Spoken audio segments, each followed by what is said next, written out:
King at match point serves. A fine return by Everett down the line is out, and that's it. Match, King. What an amazing year 1973 was for Billie Jean King. She was trying to create the Women's Tennis Association. She was fighting on so many different fronts.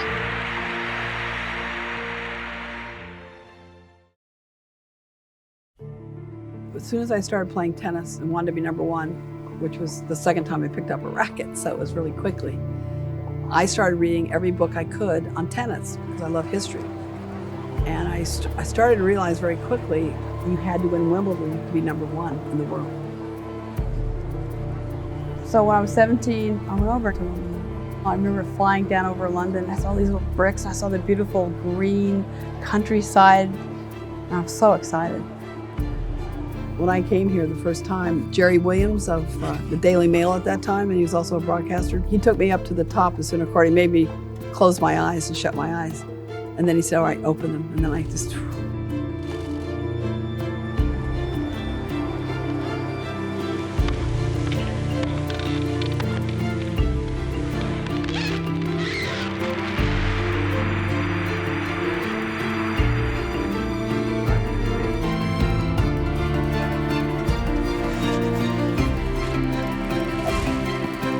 The whole 60s, let's face it, in society was very tumultuous, very restless time.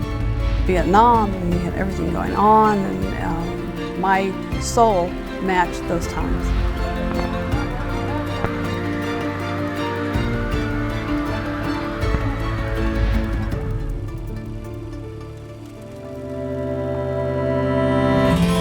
I didn't enjoy the 60s because tennis was not the way I wanted it to be.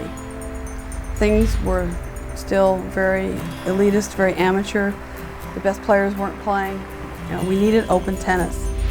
There was no money. I was getting paid under the table by the same officials who made the rules. It was like amateurism. There was shame involved. Wimbledon, Mecca of world tennis since 1877. Wimbledon belongs to the world. A revolution has taken place.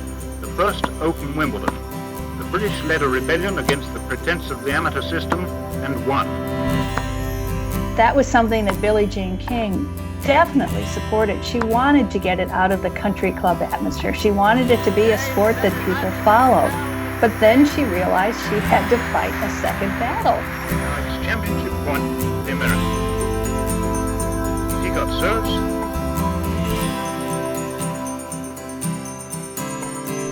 It's out. Billie Jean has done it again.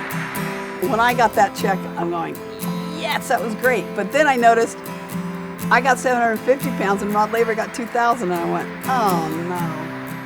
Sports are a microcosm of society. It's just telling us we're not worth as much as the guys all the time. That's what we're told from the time we're born. The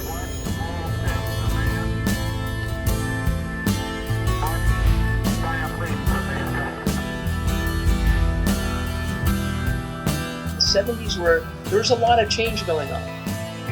We're going through the height of the women's movement in '73. Vietnam had finally calmed down. Watergate was heating up. We had Roe versus Wade, which was about abortions. And so all these things were happening, so it was a very tumultuous time. People were starting to be more liberal-minded. They were starting to, the music changed. The politics of the times changed. I think she understood the power of sport better than most people around her.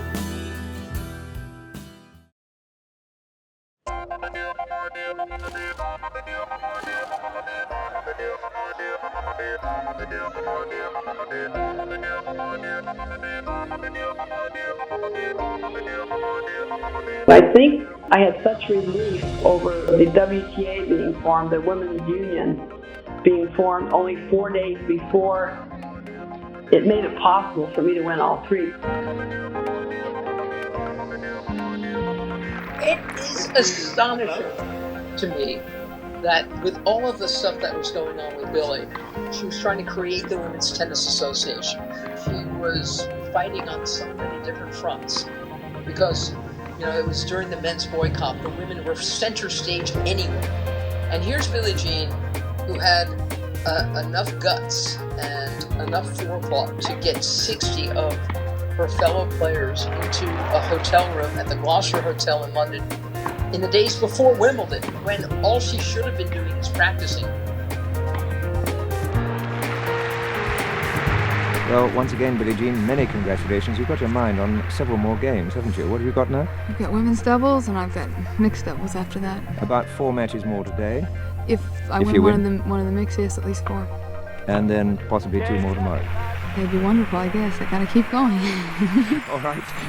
Since you're in the swing, many congratulations again and best of luck. And the fact that she won all 3 Wimbledon titles is remarkable. She must have been exhausted.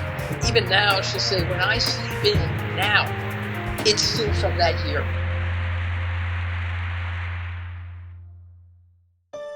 Margaret plays Bobby Riggs on Mother's Day in America and loses, so it's called the Mother's Day Massacre. She lost like 6-2, 6-1. Because I knew when Margaret had lost earlier that I would have to play him. I had no choice then. And I knew how significant that match against Bobby Riggs would be. I'm exhausted just talking about Billie Jean's 1973.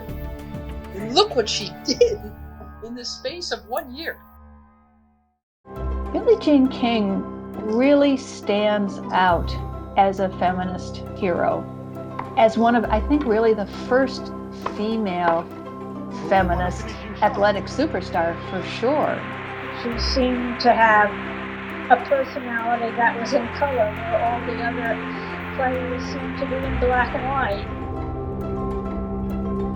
Her timing was such that her career really took off at this intersection of these huge changes in professional tennis and the revival of second wave feminism. There really weren't the conditions that could make for a female superstar on her level until then. She carved out a space for herself and for other women in sports in a way that makes her so much bigger than the sport of tennis. You can do whatever you want. Don't let anyone stand in your way. We know it's not always that easy, but these women can serve through popular culture as an inspiration for young girls who are dreaming of doing something different. And I think that Billie Jean King has always served that role for girls and women, and probably for a few boys and men as well. After purchasing an $8 racket with money earned from chores, 11-year-old Billie Jean declared a goal to be the #1 tennis player in the world.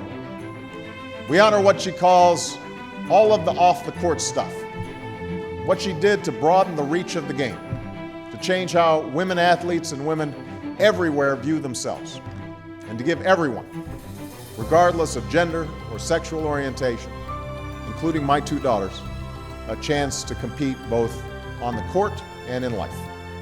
As Billie Jean once said, we should never, ever underestimate the human spirit, nor should we underestimate Billie Jean King's spirit.